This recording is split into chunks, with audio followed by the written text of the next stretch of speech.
South Africa's police accountability system is once again under intense scrutiny as former acting National Police Commissioner Phahlane delivers explosive testimony before Parliament's ad hoc committee. At the center of the storm is a growing confrontation between Phahlane and forensic investigator Paul O'Sullivan, with former IPID head Robert McBride also firmly in the frame.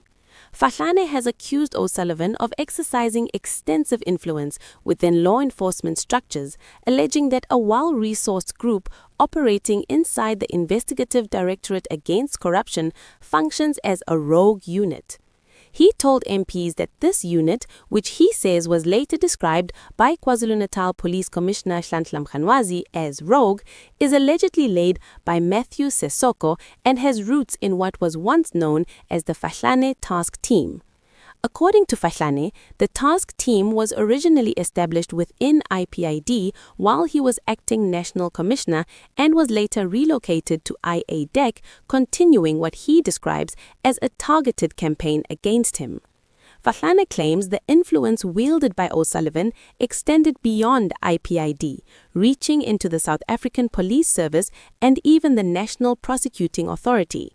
He said the task team was created despite the absence of sworn affidavits or direct evidence linking him to criminal conduct. In a dramatic expansion of his testimony, Phahlane also revisited a violent attack on him and his wife in June 2016, when 3 armed men confronted them at a Johannesburg spa. He described the incident as deeply disturbing, telling MPs that Robert McBride was the first person to contact him afterwards, sending a WhatsApp message offering assistance.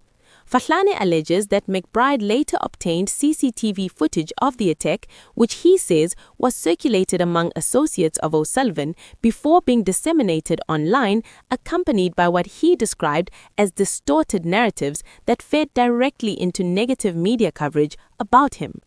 Both McBride and O'Sullivan have previously denied any vendetta, insisting their actions were driven by the public interest and the fight against corruption.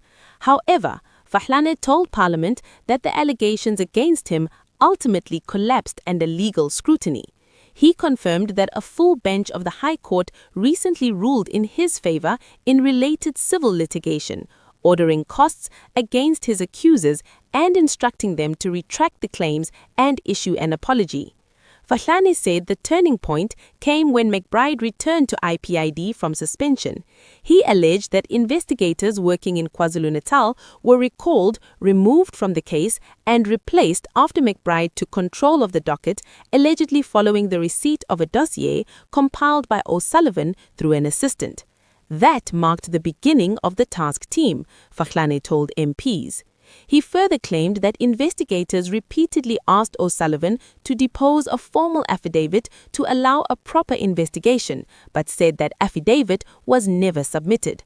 Phahlane was suspended in 2017 amid serious corruption allegations, including claims that he benefited from police tenders, luxury vehicles, an 80,000 rand sound system, and the controversial blue lights procurement deal.